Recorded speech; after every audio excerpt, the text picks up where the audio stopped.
All right, let's make sure everybody else is up in here, ready to go. One of these days, I'm going to broadcast us to a Colts channel.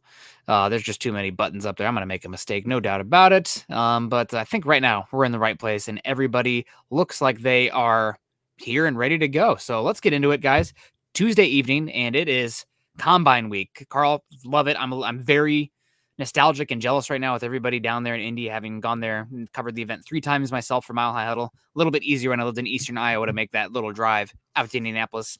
But alas, we're in Combine Week, and we are getting new football information and the kickoff to the most wonderful time of the year, the NFL offseason, where hope springs eternal and every single move is the best move any team has ever made.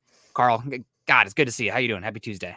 I'm good, man. And you're right. This is that wonderful time of year where for the next 2 months, football is king in our households, and we can't wait to talk about anything and everything football related.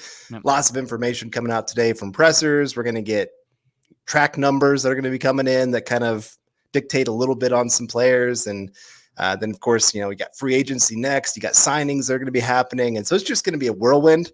And I'm here for it, man. I love it. I love every moment of this.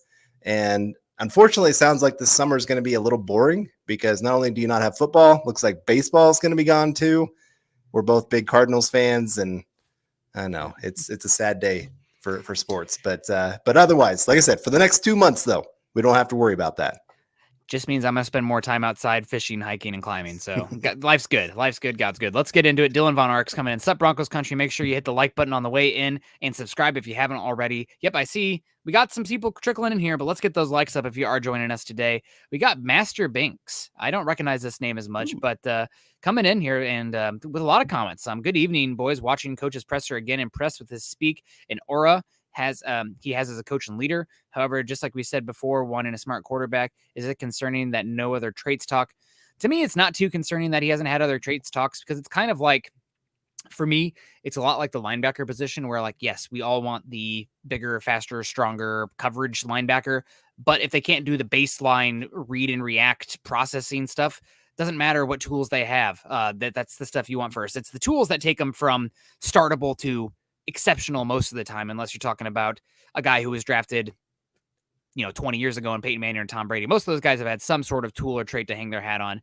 But it's definitely going to be interesting. I also think it's pretty interesting that I felt like there was a little bit of a juxtaposition between how George Paton talked about the quarterback position in general and how Hackett talked about the quarterback position in general. I really wish I could be a fly on the wall for the draft boards and the meeting rooms, because I think there's going to be a little bit of academic disagreement in the draft process for them at the quarterback position specifically. I could see that. When you're talking about linebackers being athletes compared to smart on the field, I always think of Stephon Anthony. Yep. Do you remember him? Clemson. That guy was a missile. Yep. One of my favorite players during that time, that draft for that first round, and that guy turned into nothing because he couldn't process. And so, like you said, you got to have a little bit of everything. Yep. Unfortunately, I mean, you can have some traits that can help cover up weaknesses in other areas, but you still have to have a baseline ability. I mean, Paxton Lynch, he's an athlete. Yep. Strong arm. He wasn't the fastest guy, but I mean, he was strong. He could go muscle through some tackles. Yeah. And obviously, he just didn't have it in the head. Maybe the heart either, but I don't want to totally drag the guy. Yeah, you're right. It takes more than traits. Thanks for the comment. I mean, I definitely believe in swinging for the fences at the quarterback position. That being said, that is a symptom of where, this is just speaking for me, where I personally sit on the quarterback evaluation. I do not have the plethora of schematic knowledge that somebody who's in the NFL or even one of these prospects has, as far as proper reads, coverage, where to go with the ball with coverages, blah, blah, blah. And also I'm not sitting here interviewing these players for their character. I'm not talking to their middle school principal about, a fight that they had. I mean, you'd be shocked, guys, how deep in the weeds these teams get into these characters of these kids going. I mean, elementary school we're talking about. Now he lived with it next door to him in 5th grade. They're talking to these guys. They're reaching out to these kids. But I don't have the information as far as the character, the intelligence, all of that stuff outside of pure hearsay. So what do I tend to lean on? The tape and the tangible evidence, which tends to be traits. So again, you got to have the processing, the intelligence, the competitiveness. I wish people would talk a little bit more about the competitiveness to be a good quarterback in the league. I think it is, though, in today's NFL, especially quarterbacks drafted in the last 10 to 15 years, it's been traits, guys, that have tipped over to the top. Well, you're spreading teams out. Yep. You're getting to a lot more first read systems, guys on the run, half field reads. And so some of that ability to go through 4 different reads, find your guy, pre-snap, post-snap. I mean, it still has to be there, but maybe not quite to the extent that it did before because of how defenses have to play these quarterbacks, those athletic quarterbacks. Yep. And so, yeah, if they have those kind of traits and then they have a little bit of ability to read defenses, I mean, they can turn into a star in this league pretty quick. And so you're right. You kind of lean towards the traits if you can, but if they don't have it between the ears, like if you don't feel like they can grasp all that you're going to throw at them, then it's going to be hard to trust them on the field. 100%. I think that's one of the biggest things is you have to trust that quarterback to actually do something. Yep. I think we've seen the last few years, Broncos have not trusted their quarterbacks. Like even in moments where you think, hey, let's push it. Let's get going quarterback, end of half stuff where you got a minute and a half and you're deciding to run the football because you want to run down the clock instead of, hey, we got a minute and a half. We're going to go score. Like Patriots with Tom Brady, you have a minute and a half. Everybody's like, all right, they're going to go score. Like there's just no doubt about it. Yeah. And we haven't had that since Peyton Manning, obviously. It's quarterback-driven league, folks. Until you got one, you're wandering the desert. Dave Millage coming in saying, evening all, liked and ready for another Mile High Huddle podcast. Thanks so much, Dave. That's really nice of you to say. I can't predict what we'll do about our quarterback situation, but I've got confidence in our new leadership. I want to take our division back. Cheers. It's going to be hard to take the division back with Mahomes and Herbert here for the next decade, but I do think the Broncos have decent bones right now with roster building. Obviously, the quarterback, again, it's quarterback-driven league. Until you have that guy, good luck. But definitely something that I'm confident too that they can get it right. It's just they got a tougher trail to tackle than a lot of other teams in the division. Speaking specifically, Desert Creature coming in saying Aaron Rodgers imminent decision day 2. Yeah, I mean, Carl, you where I'm at. I'm at like he's back with the Packers. I already said that like months ago. Especially after they brought back that coach who was retired, who's ancient to be their quarterback coach. I'm like, well, that's going to be it, guys. He's just posturing. I feel like not to get too much into a stupid analogy here or a high school type analogy, but like I am the nerd that the hot girl took interest in. Like, maybe I'll take him to prom just to make her boyfriend jealous, and then just immediately goes back to her boyfriend. I'm so sorry. I always loved you. Like, well, I'm used. You used me. And that's how I feel about the Broncos with Rodgers. I think Rodgers loves the attention. Oh yeah. It's why he does tons of commercials and interviews with, going on the Pat McAfee show, those kind of things, loving those. He just wants everybody to be talking about him. Yep. And so I'm sure he'll drag this out as long as he can. Yep. I do wonder if there's ever a point where the Packers are like, we're done. Like, I'm sorry, you've pushed this too far. We're tired of this.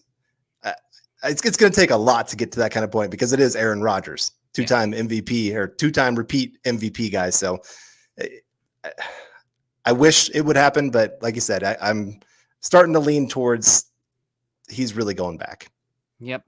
Is what it is. It sounds like just tidbits coming out. I know everybody's really dialed in on with Paton and Hackett and all the information the Broncos, but the NFL Combine is obviously a league-wide event, and you're getting a lot of information on the whole. And I think it was Bruce Arians today said that sounds like all the top veteran quarterbacks aren't going anywhere. So I would even throw in Kirk Cousins as one of the top possible of veteran quarterbacks, not Jimmy Garoppolo. Thank you, Bruce Arians, for being wise. Some people have been telling me Kirk Cousins and Jimmy G are the same. Team success does not equal quarterback ability, and I would take Kirk Cousins over Jimmy Garoppolo on the field in a heartbeat. But Russell Wilson not being moved. Deshaun Watson, Lord only knows with that one. I think you put that one in a box.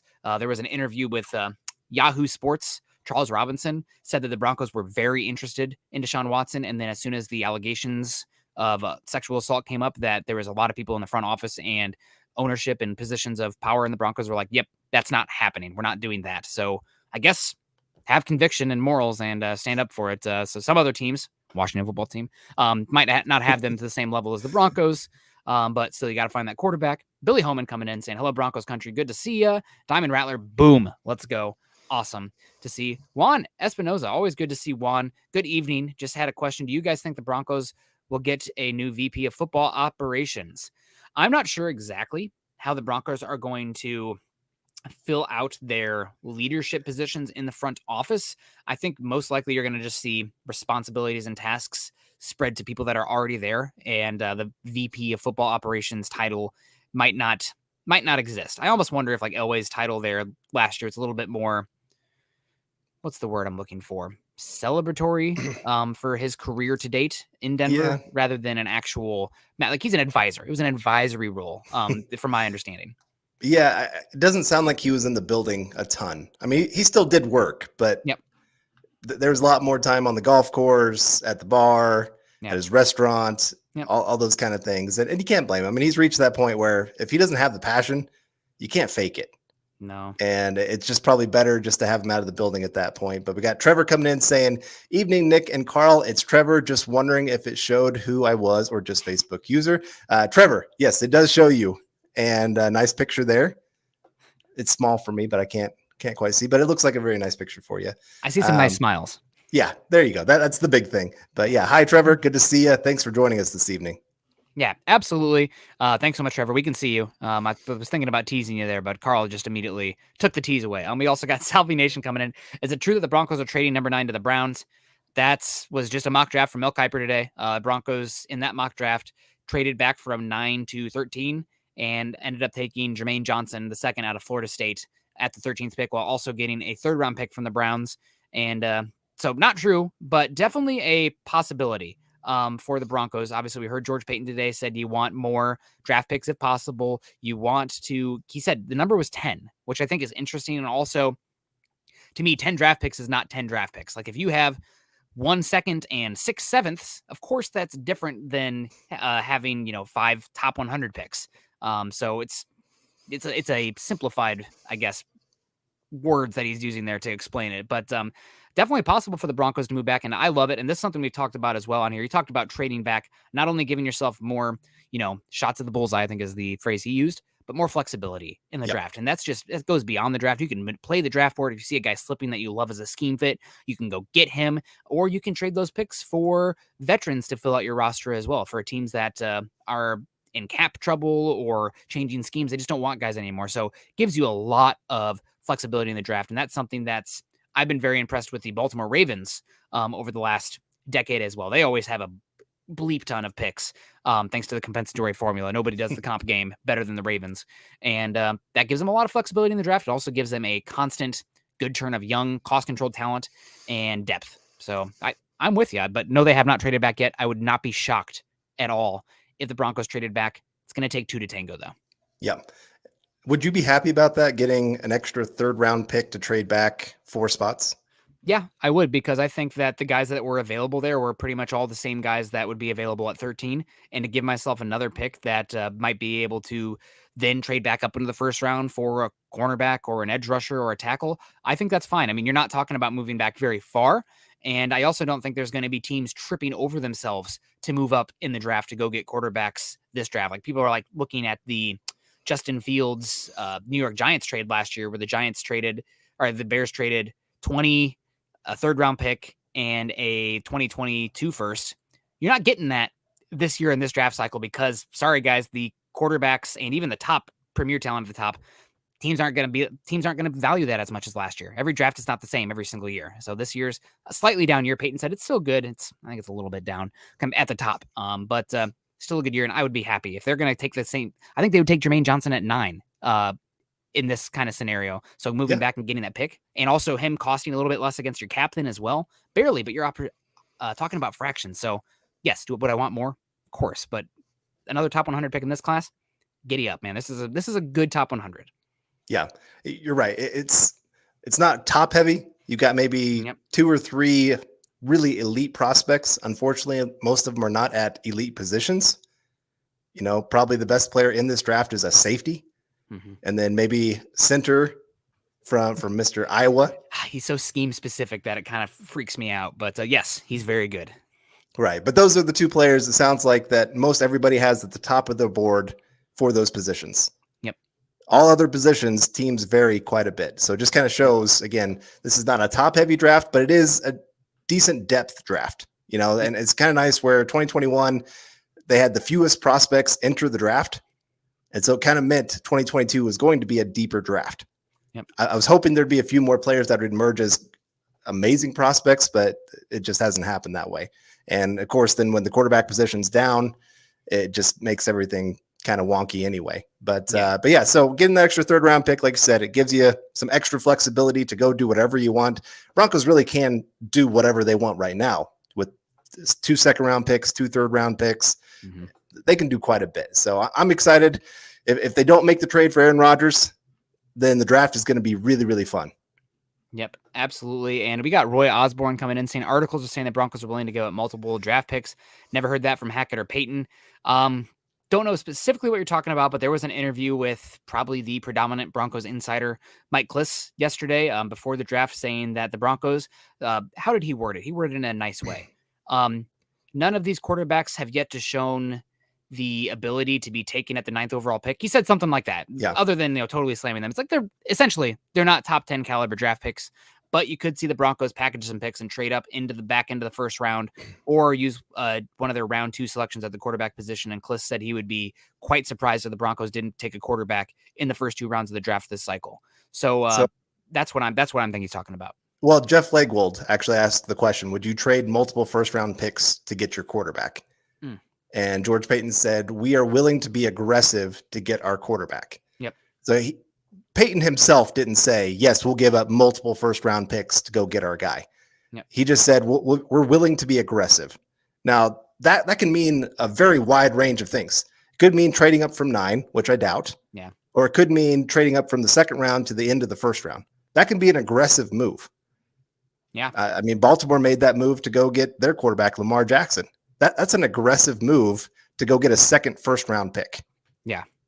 Yeah. And the other thing is with trading those picks, he talked about, being able to get those extra picks to move up and get Javonte Williams. And then also, having picks to trade back and get more picks then. So George Paton, he likes to play the draft game. And we're going to get this up here while the wheel spins. There we go. We are going for our just starting first, I guess, second show of the month because we had one No, we didn't. Is today Wednesday? I don't even know what day it is. The first evening show of the month where you have our big star goal, 250,000 stars for Bronco jersey of your choice. Heck, if you guys are still in on the lock train, this is your chance to be loud and proud. We're trying to go for that 250,000 stars. So make sure you guys are getting the stars in via Facebook to support Mile High Huddle. Make sure these shows continue to come live, 7 days a week, different shows, so much content coming out from us. And by doing that, but also give yourself a chance to win yourself a jersey by entering this raffle, getting your stars in there. And speaking of stars, Travis Weber, good friend of mine. At some point, Travis, I'm just going to have a show where I sing poetically about Devin Lloyd. Because I really do love Devin Lloyd, even though he's a linebacker. But he's so much fun. Good evening, Nick, Carl, and Scott in Broncos country. What odds do you give Denver trading the pick number 9, let's say, for Wilson? Because I think the Rodgers dream is all but dead, or trading down. I'm going to give it I'm not very good at the odds, like whatever the fractions are with odds. I'm think of the world in ratios or I guess fractions, not fractions, percentages. So I'm going to go 0.1%. With the odds of trading for Russell Wilson. Again, another interview today, Charles Robinson on the Athletic podcast said that things a year ago were worse for Russell Wilson and the Seattle Seahawks front office than they are right now. And with Pete Carroll going to be, 71 years old, 72 years old, by far and away the oldest coach in football, I don't see them looking to go for that full rebuild. And also we just seen a team, I think a lot of teams are saying, looking inward and reflecting after Matt Stafford was traded from Detroit and then went on to win a Super Bowl in his first season. Maybe the quarterback who is flashing traits and is a top 10 talent isn't succeeding because he's not good. It's because what we've done around him isn't very good. And we're talking about those quarterbacks who are established as good, not these Daniel Joneses who we're hoping on. Right. And I think a lot of teams are humbling themselves a little bit with how many of these quarterbacks are showing how upset they are with their front offices and coaches and everything else. And so I think a lot of them have, like you said, taken a step back, looked at what have we done wrong, what can we do better, and have worked to communicate better with these quarterbacks to build the relationship back. Because you're right, you lose a top 10 quarterback. I'm sorry, it's just not easy to go find the next top 10 quarterback. There's only 10 in the world. And, it's why earlier when talking about, let's take back our division. It is scary for the AFC West for the next, like you said, decade plus with Mahomes, Herbert, even Carr. Yeah. And, all three of those guys are at least top 12, if not top 10. And so the Broncos, they're going to have to do something crazy. They're going to have to take some aggressive risks. Unfortunately, maybe this isn't the year to do that. Yeah, and I did think it was interesting talking about aggressive risks. For those of you that don't know, Roy Osborne earlier said, I didn't hear anything from Paton or Hackett mentioning about trading picks. There is the NFL big podium interviews that goes on, and then there's a sidebar conversation that is not the one that the Broncos put out, that's just for Denver media. And there's typically you get more poignant, specific questions in those sidebar conversations. So that came up there as far as the discussion with George Paton and trading multiple picks. So interesting to talk about. Thank you so much for your support, Travis. It's great to see. I hope you're doing well. We got Chronic coming in here saying, if you can't trade for one, talking about the quarterback position here, I say you fix the offensive line this year and go all in on quarterback next year when the draft is stronger at quarterback. And this is why I brought up that point about the sidebar conversation. Paton did bring up in that sidebar that they look at the upcoming crop of quarterbacks as well when assessing direction of the quarterback in the draft that's right in front of them. And if those guys, I don't want to say it too pointed, but if those guys have eyes, then they know that CJ Stroud and Bryce Young are far and away better prospects than any of these in this class, and they would be 1 and 2 in the draft. The Jags would be trading out of that first pick so fast you wouldn't even believe it, to let somebody come up and get a quarterback. So next year's class is better, and also I really like a lot of the depth in next year's class too. Miami has a quarterback, Van Dyke, who's pretty darn intriguing. I'm very intrigued by the tools of Will Levis, Anthony Richardson, super high prospect, or not prospect, recruit at Florida. He's interesting. So we'll see. I really like Jaron Hall at BYU too. So, and then you got all these guys who they might be great next year. They weren't very good, so they went back. Jaden Daniels, Spencer Rattler, Slovis is another one. So definitely possible. I will say, when you say fix the offensive line this year, Paton, man after my own heart. What positions is he talking about? Pass rushers, offensive tackles, and cornerbacks.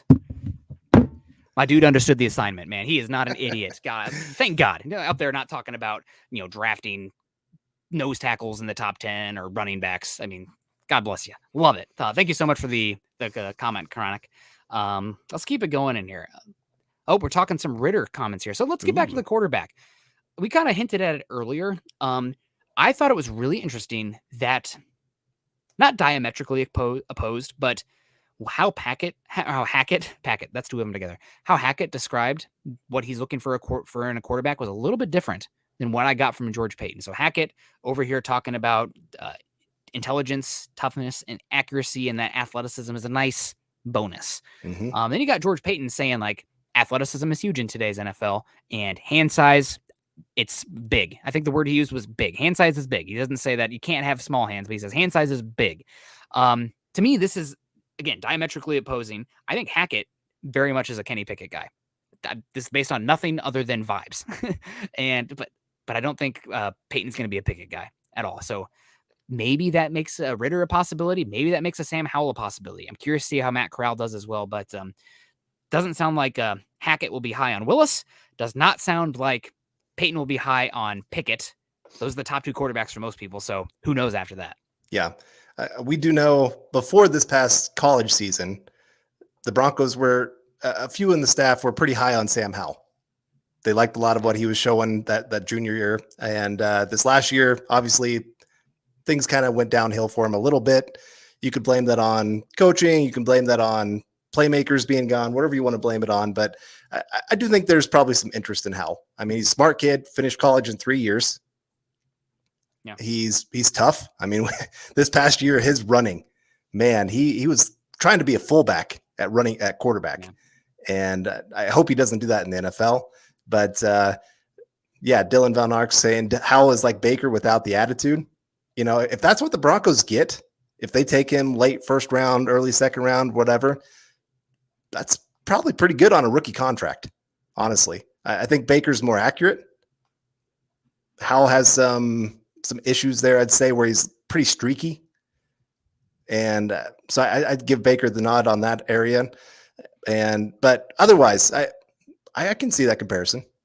Yeah, no, absolutely. And just some more comments here about Ritter. Ritter is not too small, but he is very slender, and that kind of concerns me. But he's got some twigs for legs. At least he's 6'4". Matt Corral's got twigs for legs at, maybe 6'1". 6'1".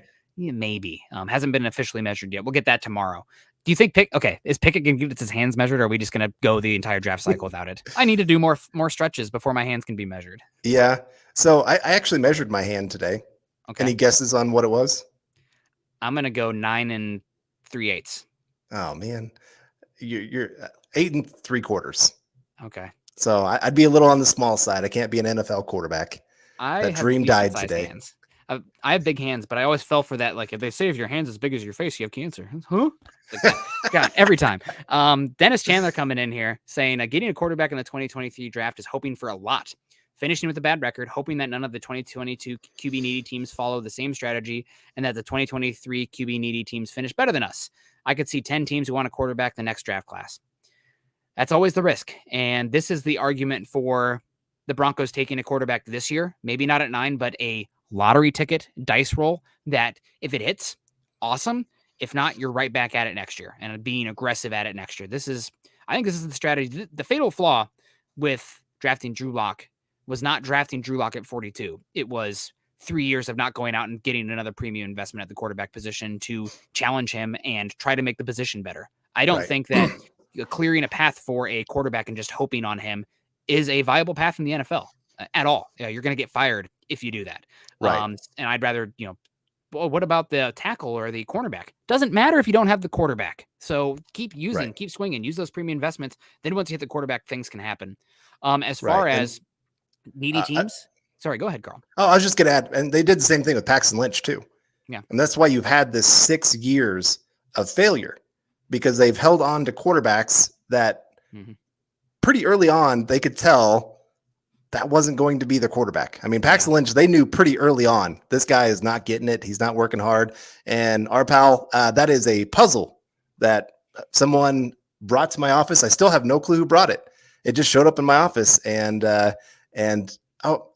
maybe I can't remember exactly, but yeah, anyway, they glued it and I've had it back there ever since. So always like that puzzle. Brings a smile to my face every day I walk in my office. But you're right. They've held on to those guys just hoping maybe the light would turn on, and it doesn't. And it's kept them from getting other quarterbacks. You think of the draft right after getting Paxton Lynch. Well, then you got Patrick Mahomes, Deshaun Watson, which, yes, obviously he's got his off-field stuff. But, you miss on those guys. And we do know the Broncos liked Patrick Mahomes. But they're like, we just took one in the first round. Well, sometimes you got to just admit your mistake and move on. That's the best thing you can do in the NFL. And then we got Travis coming in saying somehow, some way, I hope we draft Malik Willis, DB for life. There you go. Yeah, I got to put the hat on when Travis shows up. Malik Willis, it's definitely possible. It sounds like the Pittsburgh Steelers are really liking him. And there's a mole or a leak in the Steelers front office right now, because last year at this time, I was like, the Steelers are going to take Najee Harris. What do? They took Najee Harris. The year before that, or a couple years ago, was the Steelers really want to go up and get one of those linebackers. Traded up with Denver to come get Devin Bush, who's not been very good. Taking linebackers in the first round is always a dangerous proposition. So this year it's Malik Willis. I say, you know what? Malik Willis would be fun in Denver. You know what I'd like even more is if the Steelers traded up to 9 overall, send Denver back to 20 and gave us a 2023 first to come up and get Malik Willis. Yes, please. Thank you. Have fun in Pittsburgh. I wish you nothing but the best, except in 2023, where I hope you suck, because so we get the first overall pick. But other than that, if we don't draft Malik Willis, I'm really hoping the Steelers will come up and trade for him. But who knows? Derek Wright coming in here. You think we can move Baron Browning to edge? What do you think here, Carl? I'm torn on this idea. I hate this idea of keep moving guys back and forth. And I thought he actually showed some very nice signs at off-ball linebacker. Mm-hmm. He actually did pretty decent in coverage for the most part, considering how raw he is for the position. And I also like the ability when our defense coordinator was talking about, we'll send rushers and we'll have guys coming up the middle and those kind of things. Baron Browning being that guy that's coming and attacking that way. I would love that. I think he'd be great at it. And so I guess for me, I'm leaning towards just keeping him at off ball. Partly also it just depends on who they sign. Like if you go sign all 3 guys that are hitting free agency in Young, Johnson, and Jewell, then yeah, go ahead, move him to edge. That's fine. But if you only bring back one of those guys, you need to leave him there because that's a position that has very, very little depth right now. Yeah, absolutely. For me, this is do you move him to edge? No, but third down, definitely a possibility. You're going to look for different packages here. And what we just saw with Micah Parsons last year, everybody's screaming about Micah Parsons to cover Travis Kelce. If you're doing that, you're using him wrong because he's a dynamic pass rusher coming downhill. He's not, you don't want that guy moving backwards as much as you can. What did the Cowboys do on third down? They made him an edge rusher, not having to worry about contain on the edge, not having to worry about all that assignment in the run game. Just let him pin his ears back and hunt. Baron Browning has a similar athletic profile on third down and obvious pass downs. I could see them getting a little bit frisky with Baron Browning's usage and a little bit of edge rushing reps. They definitely need to get better. This is maybe a little bit counterintuitively. Their pass rush was terrible last year, but like they have to be better on first and second down to earn those pass rushing reps. And I don't think there's a worse edge rusher in football right now than Malik Reed at containing the edge. He is just absolutely terrible against the run. I mean, it's painful to watch sometimes. So maybe you see a thing where Malik Reed becomes more of a backup, and Baron Browning, if you get somebody who's a little bit heavier that can kick inside in sub packages, Trevon Walker, then you can see Baron Browning walk on down and be an edge presence. But it's versatility. That's one other thing I like about Devin Lloyd. He's really good in space, but man, to put him on the edge as well as a speed rusher in sub packages, he can pin his ears back. There's some pass rush value there for him. V Frozzy V, $20. Thank you so much for opening up the super chat today. I was starting to get a little bit upset that Carl and I aren't good enough for you guys. No, thank you so much, V Frozzy. You're great. We appreciate you. Who is the best quarterback in this class? You had to ask the toughest question imaginable. Carl, I'm going to kick it to you. What do you think? All right. Well, last time you said Malik Willis, I said Sam Howell because I just wanted to be different. So I'm going to reverse it this time. I'm going to be Malik Willis because I don't like any of the other quarterbacks. I guess I'm going to bank on the traits to possibly turn into something. Yeah. I mean, he can make up for a lot of things just because of his feet. If things break down, he can go do some different things that other quarterbacks can't. He's got a good enough arm. He's accurate on his deep passes, which I think with this wide receiver core could be a lot of fun to watch. So I'd have to put him up there. But again, I don't know where I'm taking him either in this draft. You got to love him. If you're going to take him, you probably have to take him at, honestly, you probably have to take him at 9 if you want him. So we'll see about that. And V Frozzy, we got the boss man working in the background, and he says, because of your support today, we are going to send you a shirt. So make sure that you go to milehighhuddle@gmail.com and get at us. Make sure you tell us your name, address, and t-shirt size, etc., all that information, and we'll be sending you a shirt. So thank you so much for the super chat and the support and supporting Building the Broncos on Tuesday night. You guys get those in there and you get a chance to win a shirt from us, and support the show, support Mile High Huddle, support the Broncos. We also talk about support, always supporting us. Michael Ronquillo down there in Tucson, Arizona, land of eternal sunshine. Michael always rocking Broncos country, very supportive. Good evening, Nick and Carl, on Building the Broncos. Go Broncos. Thank you so much, Michael. You're always a great support here. We appreciate you. Also, Travis coming in here. Evening. Oh, yeah, he's also talking about Josie Jewell being resigned. Obviously, you heard about Josie Jewell. Did you also hear the sidebar conversation? Again, not the direct stuff. Broncos have met with and have spoken with Bryce Callahan's team as well about a possible reunion there. So it's Melvin Gordon's that one, Bryce Callahan, Josie Jewell, all some preliminary talks. Right. Did you notice I think it was George Paton's presser, he forgot Kenny Young's name? Yes. When he's like, we got these 3 off-ball linebackers that are free agents, and we got Johnson, we got Jewell, and I can't remember the other guy's name. And he's a UCLA grad. He was giving himself a hard time for that one. Yep. So God, he did that as well when he had an interview with Broncos.com's Eric DeLalla, where he's like, oh yeah, we're going to lose some linebackers this year. It'd be really great if we could bring back Alexander Johnson and Josie Jewell. No mention of Kenny Young. And data's not very good either for Kenny Young. I mean, he was fine this year, but he was fine in comparison to Justin Strnad and Curtis Robinson, who were not very good at their positions this last year. Michael Ronquillo coming back in, saying George Paton is working on a contract with linebacker Josie Jewell during the NFL Combine. He is talking to Jewell's agent during the event. Yep, this really kicks off. And everybody's, we talk about the draft, the measurables and whatnot, but the NFL Combine is way more about the meeting of the NFL minds. This is where a lot of your free agency deals, trades, etc., are going to be mostly worked at least set up, maybe not ironed out. You got to take it back home and like work on some of the details, but like Right. in some dark bars after way too many drinks, this is where NFL media or NFL deals are getting done. And hopefully they can bring back Josey Jewell because he wore the green dot last year. He's actually been one of the better coverage players. If you're asking him to cover a tight end in space like Travis Kelce, you already did it wrong. There's only like 2 linebackers in football that can do that well. So good luck. So he's actually been good in coverage for what they've asked him to do. Smart player. I also love watching them. I went back and watched some Josey Jewell from 2020 and seeing him pre-snap, push Alexander Johnson to another gap, being like, nope, you're lined up wrong. Get over here. Josey's the brains of the operation for that linebacker room. It'd be great to have him back. For sure. And Michael, I just want to say you are a superstar today. Yeah. Really appreciate all the stars and just all the comments. It is a joy to see you in this chat every single week. I think you're in pretty much every single day. So we really do appreciate it there, Michael. And you're right. This is Jewell. I hope they can get him re-signed. I've loved what he brings to the field. He's not the best player, obviously, but he won't cost a whole lot. Yeah. He's one of those players you can actually get a fair deal. You're not going to go overpay him just to make sure that he can't go to another team.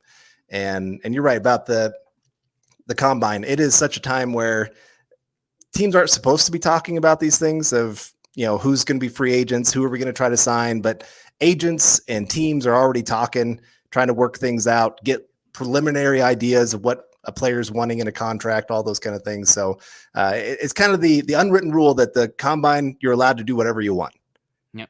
Just don't make it public. We'll let you do what you want. Yeah, absolutely. Also, we got Tyler coming in here saying, I can't see how Paton can justify drafting a quarterback this year at 9 when they didn't think Mac Jones or Justin Fields were worth it unless they love Patrick Surtain that much. I really do think they loved Patrick Surtain that much. I also think that when you draft a quarterback and you essentially need to write off that rookie year for the most part, and with Vic Fangio being on a hot seat, I think using that 9th pick on a quarterback essentially means that you probably should have just fired him to begin with. So I think Patrick Surtain was given more so about giving Vic Fangio a chance that season, and Peyton giving Fangio, enough rope to hang himself, so to speak, that kind of thing. So I do think they love Patrick Surtain that much too. Patrick Surtain looks like he's going to be one of the top 5 to 10 cornerbacks in football. I think he's still only 22 years old, which is crazy. He's 2 years younger than Kenny Pickett, even though he's already had a year in the NFL. So I think they loved him that much. I also have heard that the epilepsy thing was enough of a unknown for Justin Fields that maybe it was knocked him down their board. Who knows if that's kind of, whispers getting out there for PR after the fact, but it's out there at least. Speaking of out there, Andrew, no, looks like he's rocking the Javonte Williams picture, flexing on us, big guy. Number 33. It looks like a number 33 there. Andrew Baker. Hey, Nick, Carl, and Scott. Scott's doing some fatherly duties today, so we got Chad working in the background, but I'll tell him you said hello. Tired of the quarterback talk, but man, watching Hackett in that video, his energy drawing plays and what he likes to run is refreshing. Yeah, Carl, I've not seen Ted Lasso, but I'm imagining that Pat Hackett is like big Ted Lasso energy. Yeah, okay. It's pretty much the same. Like it's that Spider-Man meme of them looking at each other, pointing at each other. It's pretty much that. And it is crazy to see just the difference between him and Fangio. I mean, Fangio's the old man, get off my lawn, and Hackett's the hey, I've got a little extra food in the house. You want to come on in? We're gonna have a big party and invite the whole neighborhood. And he's the guy that's cooking up cookies and taking them around to everybody. And he's a lot of fun, and it's going to be great to hear him interview. You hope that transfers over into the players and what happens on the field, and you hope he has success. But you're right, you got to get the quarterback figured out. Obviously, for any coach to have success, I always kind of wonder how many coaches would be considered great coaches if they had a top 10 quarterback. I mean, God, what would Bill Belichick be if he didn't have Tom Brady for all those years, right? Like if you have the quarterback, you got it made. But if you don't, you're going to be fired. It's that simple. I mean, not to lament Vic Fangio on the way out the door, but he said, what's the biggest difference of what happens here versus the other teams? Like those other teams have 3 great quarterbacks. And if you're working from the 4th great quarterback year after year, guess what? You're going to be finishing last more times than not, because that's how important the quarterback position is. Honestly, last offseason, I tinkered with a formula because I'm a big nerd and sometimes I really miss football, where I graded each positional group on a 10-point scale and then weighted each of those to come out with a score. And I think I had the quarterback grade as 33% overall of the entire score of your roster. I might have been too low. Like, forget the entire defense, forget the rest of them. Like, maybe the quarterback should be like 40% of your overall grade because it is that important. Yep. Crazy. For sure. Sorry. And sorry, Andrew, I know you said you're tired of quarterback talk, and then all we did was talk about quarterbacks. Okay, let's quick pivot here for Andrew's sake. We heard from George Paton today. God bless him for talking. Oh, we got to get at pass rushers, offensive tackle, and cornerbacks. Thank you. God, thank you so much. Been screaming that on this show for building the Broncos specifically for 5-6 years. Those are the positions. But he mentioned about getting after some pass rushers. Is there anybody right now where you're feeling a little bit frisky with the pass rushers? I see that, Jermaine Johnson was there. We haven't really had a temperature check on that for a bit. Is there anybody at 9 pass rusher wise that you'd be interested in? Well, for the system that the Broncos are going to be running, you're usually looking for some guys that are a little bit bigger, stronger, can really collapse the pocket. And I know this guy has been kind of put all over the place, but George Karlaftis has to be up there for me. I think he's a perfect fit in this system. I mean, he is strong as an ox. His hand fighting ability is top notch. I love watching his games. Mm-hmm. I'm sorry, against your Iowa Hawkeyes, he had a pretty good game. Yeah. And so he'd definitely be one that'd be up there for me. Jermaine Johnson, I like him too. I think he's a pretty darn good edge player. It's kind of crazy to think of him transferring from Georgia. Like, what would they be even on top of what they already were, having Jermaine Johnson in that rotation? Yeah. That's just crazy to think about. But and then I think your boy Trayvon Walker, that you've talked about a few times, I think he'd be another one he's strong. He does pretty well with his leverage game. I wish we had a few more pass rush snaps to judge him off of. It's such a weird role for him. His tape is weird, but yeah, he's interesting. I think Mel Kiper had him going 17 to the Chargers, which would be a little unfortunate. But who knows? Dave Millage coming in here saying, first time on with Nick and Carl. Cheers to you, man. Thank you so much. Cheers from the Great White North. Oh, there we go. Brilliant. You got to let us know where in Canada you are. I have not made the trek to Vancouver yet, despite living in Seattle, but got to do that soon. I've been to Banff before I was very little. But I was young enough to kind of remember it. I remember Lake Moraine was like magical, which duh, like the pictures there are incredible. Great brainstorm here on the Huddle tonight. Really enjoying the discussion with everyone. My best D in BC. All right. Oh, Dave. British Columbia. So you're close to me. There we go. Awesome. I got to get up to Squamish sometimes. Looks beautiful. Travis Tarbuck saying, I definitely hope we also find a dynamic return guy. Spencer was terrible. He was terrible. There are some dynamic return guys. I'm really interested in Marcus Jones out of Houston. I don't know if you've caught much of his tape yet. He's only 5'8", but if Ivero's scheme is going to translate a little bit 1-for-1 for what he did to Denver, the Rams the last 2 years played the highest rate of off coverage in the NFL. And Marcus Jones, 5'8", you don't want impressing. Like if you're asking him to press, it's going to be terrible. But he's competitive at the catch point. He's very twitchy and dynamic coming downhill, and he is a lightning bolt as a returner. So you're looking for a nickel cornerback, maybe a little bit of overhang safety role at that 5'8" spot with the return ability. Round 3, I mean, I wouldn't take him round 2. It's just still a little bit too small. But round 3, yes, please. Yeah, no, that's a great choice. And you're right. Yeah. Broncos have to get more out of the return game. I mean, Spencer, it wasn't even just that, like, if he would have just fair caught everything, it would have been better than what he showed on the field. Yeah. It just, some of his decisions, catching it inside the 5-yard line and deciding to return it.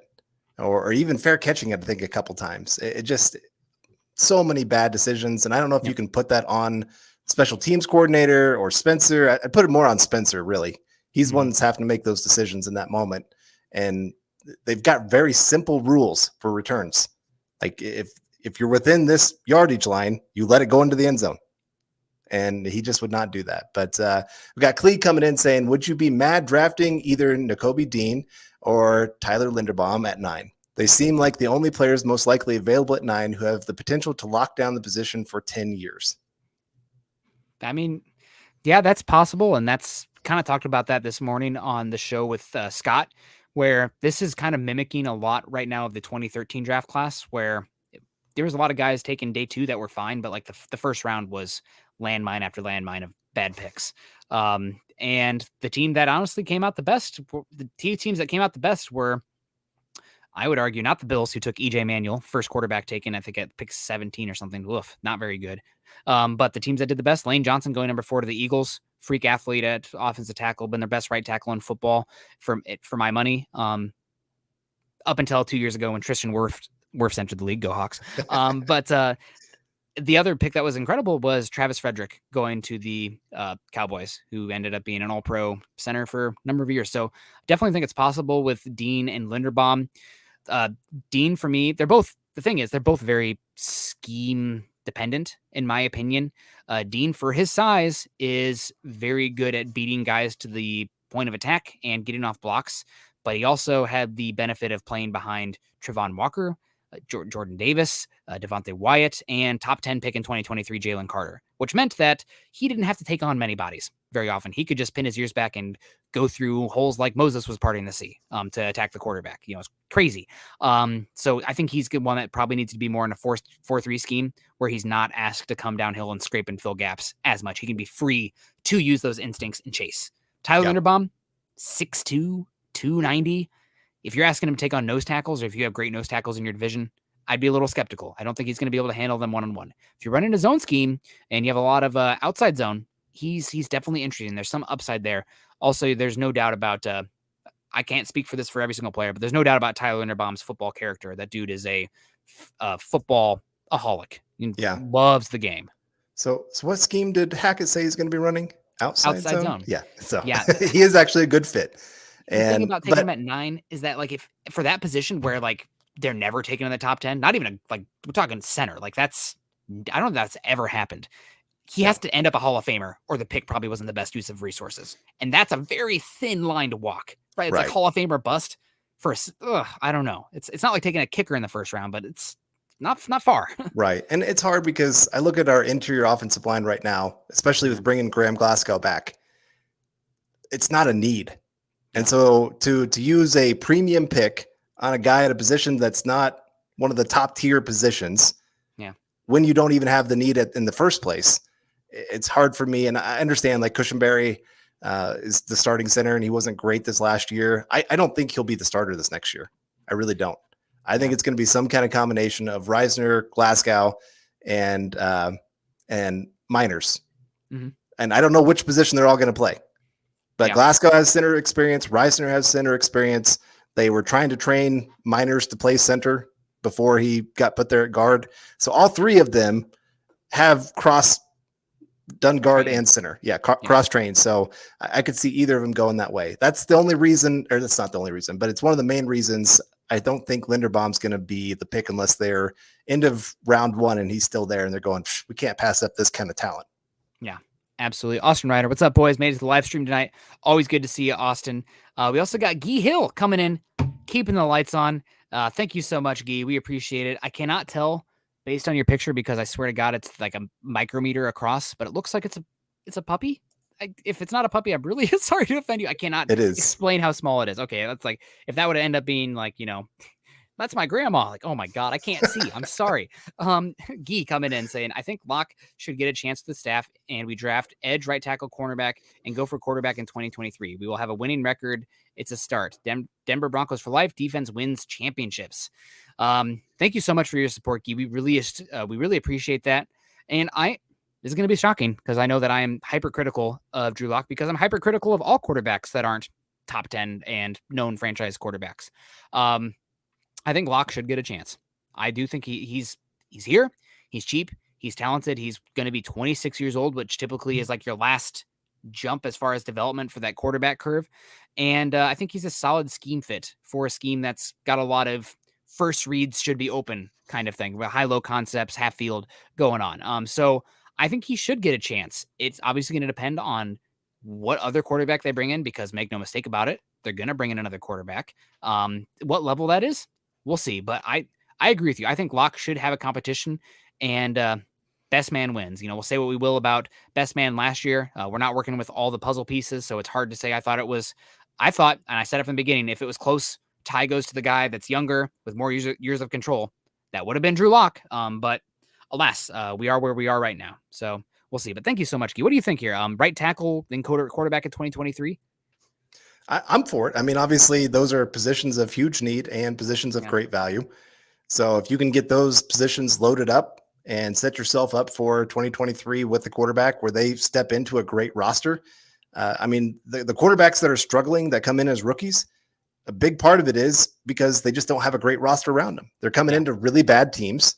I mean, you look at last year's class with Fields and Lawrence, they went to bad teams. Mm-hmm. And they're going to struggle. Yep. They go from top tier programs that have first round picks galore surrounding them to all of a sudden guys that probably wouldn't make some teams' practice squads. And it's just going to fall apart at times. So I'm interested to see how other teams build around those guys, if they do or if they don't. I mean, Sam Darnold is a great example with the Jets. They did not build around him very well. They just kind of depended on him to go make plays happen. And you can't do that. You got to give your rookie quarterback a chance. I mean, Patrick Mahomes, what he got, Tyreek Hill, Travis Kelce, decent offensive line, great, offensive mind, game planning for how to use them. Yeah. That's how you find success. That being said, I do think there is an inherent greatness and ability in a quarterback, and we just don't know. Nathaniel Hackett said it today. If we had the secret sauce, that guy would be a genius and a billionaire. We don't know. So you can, lament all day long that the situation wasn't perfect for them. But in the end, it's on those QBs to get it done. And some guys have better situations than not, but that's always going to be the case in the NFL. You're not going to be Alabama playing Children of the Corn in Southwestern State, putting up 100 points in 2 quarters. It's going to be tough. And you have to either sink or swim. And you think I'm very much of a nature versus nurture when it comes to the quarterback. But like if you swap Darnold and Mahomes situations, Mahomes is still going to be good. I think Jets is very toxic, but I think Mahomes is still going to be good. Not maybe talking about one of the best quarterbacks ever for how good he's been out of the gate, but and Darnold would have been fine. But I think that either of those guys still would have been inherently great no matter which or Mahomes would have been great no matter what, and Darnold would have probably been mediocre. They would have schemed. It would have been like Mitchell Trubisky, right? Like where they're like, okay, we're going to only run boots and run half the field because we don't trust you to do anything else. Speaking of which, Mitchell Trubisky, talk of the town in Indianapolis. Another point against the 2022 quarterback class. Nathan, coming in. Thoughts on possibly drafting punter Matt Ariaza? I'm going to be honest with you. I don't watch many punters. I know that Colorado State has a punter that a lot of people rave about. And I actually saw him not like live, but go head to head versus Iowa this year. Iowa actually is a really good punter as well. And that Colorado State punter was better. So he's really interesting. Maybe you talk about it like a 7th round pick, but I don't know. I think you can find specialists, undrafted free agent, let him compete and just take the best guy. So I don't know if I'd want to. I haven't watched him, so I have no opinion other than he's a punter. And he played for San Diego State. Oh, okay. He was the guy that also kicked field goals for them. So you could maybe almost get away with having just one special teams guy save a roster spot. I wouldn't quite go that far because then you're screwed if that guy gets hurt in any way, and you're putting him in twice the danger with kicking field goals and punting. So, but no, he's a great punter, and one of those 7th round picks. If you want to throw that at a punter and give Sam Martin some competition, I think Sam Martin's a pretty good punter. Not top tier by any means, can be replaceable for sure. And I really don't mind more competition for that spot because I think you can sneak them on to practice squads. I mean, like I said, teams are they're kind of switching in and out. Unless you've got a star at the position, you're always kind of just trading guys left and right. Yeah. And, but worth a flyer. Yeah, for sure. I mean, Broncos can save some money moving on from Sam Martin. He's fine, but probably not to the cost that he is. You probably can go cheaper there and get a equitable return. James Hyatt, actually better return, equitable play. James Hyatt coming in here saying edge or offensive line at 9. If someone offers to trade up and giving up another second, go for it. This draft is best for filling out needs this year. Just weak at quarterback, late second or a 3rd for quarterback. Again, Mike Kliss said that the Broncos are looking to draft a quarterback late 1st or in the 2nd round. So at least from what he's hearing, things can change. As we saw, also Paton is incredible at keeping things close to his vest. Last year, Patrick Surtain was a big shock for many people, especially after the Broncos went out and spent big on cornerbacks and free agency. So we'll see what happens there. But I would not rule out, you said edge or offensive tackle. Paton kept saying pass rusher. He did not say edge. He said pass rusher. So I think you can shoehorn Trevon Walker, who's kind of an edge / 5 technique hybrid, and maybe even Devin Lloyd because of how good he is rushing the passer off the edge as well. Yeah, just for pass rusher. Well, and especially after what we saw last year. Yeah. When teams were using those guys in more hybrid roles, if they can get after the quarterback, they're going to go get them opportunities to go get after the quarterback. I mean, that's the most important thing you can do. And so it's one of the reasons that Devin Lloyd, I don't mind him as much compared to other off-ball linebackers. Because like you said, if he can bring a little bit more multiplicity to the defense, go for it. Yep. Absolutely. Absolutely. We got Big Mel is a mile high. Hope you're doing, Mel. Hope you're not too high. We're talking to you, Mel. What's going on? No. Glasgow to center, Miners to right guard. And then he also asks, is Reisner really the truth? I think this is definitely a possible grouping of the Broncos interior offensive line. I think that Lloyd Cushion very well could see himself as a depth piece with this scheme because he just does not climb very well. He's more of a power player and pass protector first. So it's definitely possible. Is Reisner the truth? Reisner's fine. He's a okay starting guard. You don't need to have 5 A+ players in the offensive line to get it done. People are screaming about offensive tackles, or right tackle specifically. The teams that were just played in the conference championship games, 2 of the guys were 7th round picks. One of them was an undrafted free agent, and one of them was a 2nd round pick. You don't have to spend premium positions at the offensive line to get to the Super Bowl. That's not, you don't have to chase greatness at a position like offensive tackle like you do at quarterback. Competency is fine. That's enough. Really the truth, he's fine. I wanted to ask you this question because George Paton brought it up, that he and the coaches, one of the discussions that they've had is what players on this roster fit what they want to do and which players don't. Which players do you think get a boost because of Nathaniel Hackett now being a Denver Bronco coach?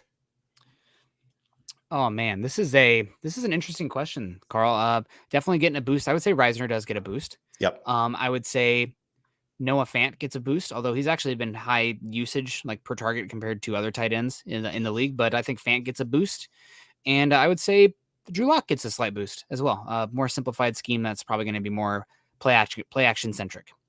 Who doesn't fit what they're wanting to do? For me, I think that Cushenberry is one that I'm concerned about. On the surface, I would think Netane Moody, but then I went back and thought Brandon Brooks for the Eagles for a number of years at right guard, not the most fleet of foot, but an absolute unit that could move guys from the point of attack. And they were an outside zone heavy scheme, and he worked fine.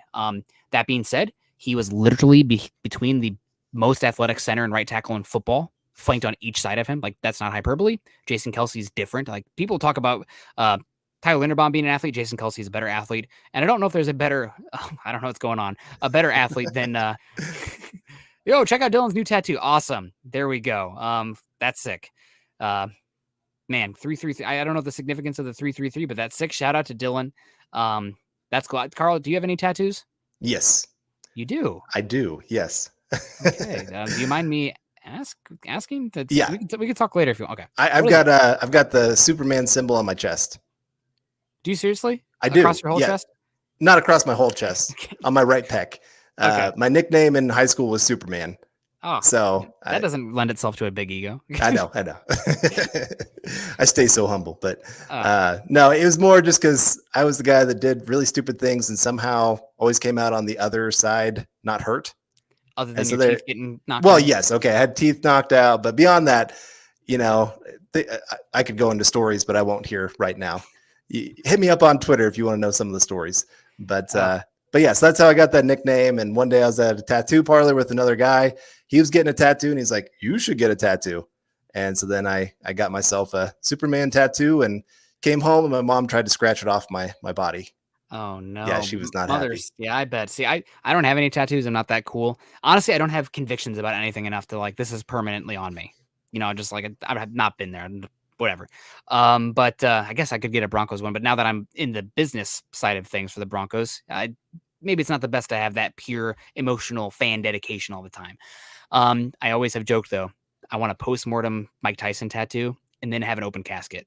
Because like just people going for a role, like that's not him. It's like, no, this is what he wanted. he wanted to get the Mike Tyson postmortem and then the open casket afterwards.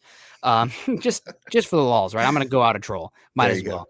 Michael Ronquillo coming in. Great show tonight. Nick and Carl on Building the Broncos. Thanks for what you guys do for Broncos country. Go Broncos. Thank you so much. We really appreciate that, Michael. You are such a great support for this show, constantly coming in. It's amazing. Don't even know what to say. Thank you for everybody who's given us support today. Guy Hill came in with the $20. We had some other ones as well come in. Andrew Baker came in. It's been great. So you guys are all awesome. We really appreciate you. Any final thoughts, Carl, before we start to get on out of here? Obviously, the big interviews today. Love Nathaniel Hackett's energy. Love George Paton's thoroughness. He pretty much made it known that the Broncos are going to be looking very hard for quarterback, but that's been the story the last 6 years. So they got to hit it eventually, right? It's the law of averages. Gambler fallacy there, right? But we'll see what happens. Do you have any other big takeaways, though? Well, I just wanted to give a shout out to V Frozy V. Make sure you hit up the Mile High Huddle Gmail email account 100%. With your name, address, and shirt size. We'd love to get a shirt sent out your way. Really appreciate the support here today. And no, you're right. I mean, that's obviously it's going to continue to be the biggest question. I know Andrew said, I'm tired of talking about quarterbacks. Well, unfortunately, it's the talk of the town until you get one. And then when you get one, that's all you want to talk about is that guy. So that's the way of the NFL. And, we'll talk about a lot more than just that, of course, throughout this whole offseason, especially these next couple months, getting up to free agency, getting here to the combine, who's going to be great, who's not going to be great, all those kind of things. So we'll mix in a lot of different topics here, but no, it's exciting that the combine's here. It doesn't even feel like it's here. Like it just, I don't know. This feels like a weird offseason, and probably because my life is just kind of in chaos with different things that have happened, but good things. I'm not trying to say bad things, but no, it is. I'm excited to watch the combine this week and just see which players finally emerge. Yeah. Thank you guys so much for joining us tonight. This is Building the Broncos. We're live with you guys. Is that what the hat says? Building the Broncos. Yep. We're live every Tuesday night at 6:00 Mountain Time. Make sure you guys tune in again next Tuesday, because we'll have the post-combine analysis as well. Dylan coming in saying, great conversation as always, everyone. Make sure to hit that like button on the way out. It says 29 for me. Let's get it up to TD. Terrell Davis, number 30 up there as well. A little bit goes a long way, as Dylan said. Also, make sure you guys are following Carl and I. Carl is at Carl Dumler, MHH, and I am at Nick Kendell, MHH. Thank you who just came in and gave us 30. God bless you. Let's get to 31. Heck, why not? Also, follow us at BTB Football Pod and at Mile High Huddle. If you guys have a Facebook and you're not joining us there already, new month, we got that star giveaway coming in. So get those stars in. And the only way you can do that is if you are going to Facebook, giving us the stars on there. Make sure you're joining us at facebook.com/Mile High Huddle pod, as well as facebook.com/Mile High Huddle. If you guys are listening after the fact or you have an iTunes, please go there and leave us a 5-star review and comment. I think James Hyatt just recently left us a 5-star review and comment on iTunes as well, I believe. So really appreciate that. If you guys haven't done that yet, make sure you go there and do that. Please subscribe, like, and share on YouTube, or subscribe to our channel on YouTube and share it on all your social media platforms. Heck, have you called your mom in a while? I'm talking to you, person listening right now. Call your mom. Tell her about Mile High Huddle. Tell her to tune in next time. We can hang out. This is a mom-friendly podcast, no doubt about it. We say yes to moms. Appreciate you guys. Carl, what's the rest of the night looking for you? I got to get my run in. Okay. I'm training for a race out there in Colorado here this summer, and awesome. So got to get that in. I've been busy all day getting different things ready, so this is my time to shine. What about you? I'm actually gonna go do a workout myself right after this. I am trying to get in my hiking backpacking shape, and I think I'm gonna try to climb Mount Adams sometime in the next couple months when it gets a little nicer. So might even do a car to car. Lies. Chad, you don't got to feel bad that we're gonna go do things. No, it's whatever. Fine, I'm gonna go eat a tub of ice cream. Yeah, God, it's the arm curl, right? That's what we're doing. No, appreciate you guys so much. We appreciate you. We'll see you next time. We'll see you on Scott's channel tomorrow morning. Choose kindness, choose compassion. Go Broncos.